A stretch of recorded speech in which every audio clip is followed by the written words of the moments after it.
সবাইকে জানাই শুভ অক্ষয় তৃতীয়া।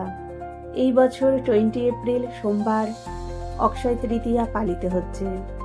অক্ষয় তৃতীয়া হিন্দু ধর্মের অন্যতম পবিত্র ও অক্ষয় পূর্ণ অর্জনের দিন। এই দিন লক্ষ্মীনারায়ণ ও গণেশ পুজো করা হয়। এই দিন নতুন কাজ শুরু, সোনা রূপো কেনা ও দান ধ্যান করা অত্যন্ত শুভ।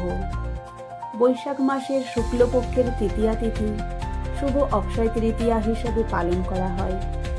অক্ষয় শব্দের অর্থ যার ক্ষয় নেই, অর্থাৎ চিরস্থায়ী।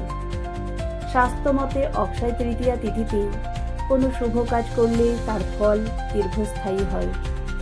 পুরীধামের জগন্নাথ দেবের রথযাত্রার রথ নির্মাণ শুরুর তিথি এই দিন হয়েছিল। সকাল সকাল পুজোর সমস্ত বাসন পরিষ্কার করে নিলাম। বাড়ির দরজার সামনে পরিষ্কার করে রঙ্গোলি বানিয়ে একটি ঘিয়ের প্রদীপ জ্বালিয়ে দিলাম। দরজার সামনে লক্ষ্মীর পদচিহ্ন বসিয়ে দিলাম। চালের স্বস্তিক চিহ্ন বানিয়ে তার উপর ফুল ছড়িয়ে দিলাম।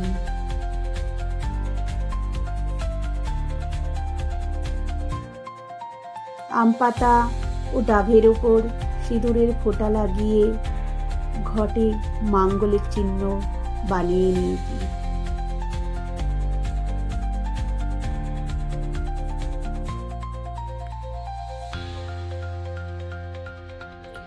ঘটের মধ্যে হলুদের গাঁট, 1 টাকার কয়েন, সুপারি দিয়ে দিলাম। তারপর গঙ্গা জল দিয়ে ঘরটি পূর্ণ করে নিলাম।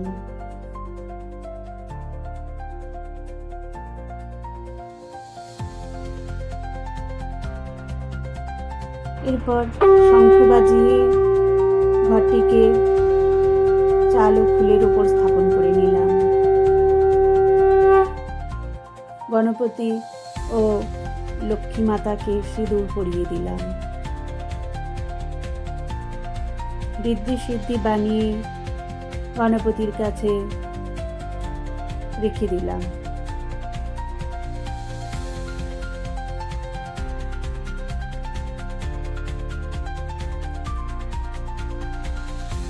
এরপর ফুল ও মৌলি সুতো নিবেদন করলাম।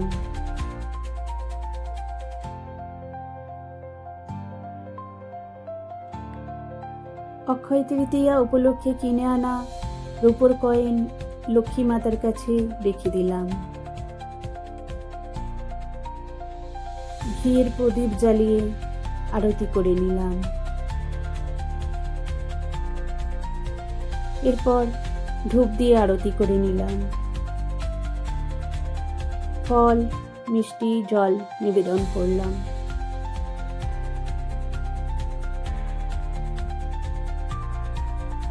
প্রণাম মন্ত্র জপ করে নিলাম। ওম বিশ্বরূপেশ ভরজাসি পদ্মে পদ্মালয়ে শুভে সর্বত পাহি মাং দেবী মহালক্ষ্মী নমস্তুতে। নারায়ণ প্রণাম মন্ত্র। নমঃ ব্রাহ্মণ দেবায় গো ব্রাহ্মণ হিতায় চ জগদ্রীতায় কৃষ্ণায় গোবিন্দায় নমঃ নমঃ।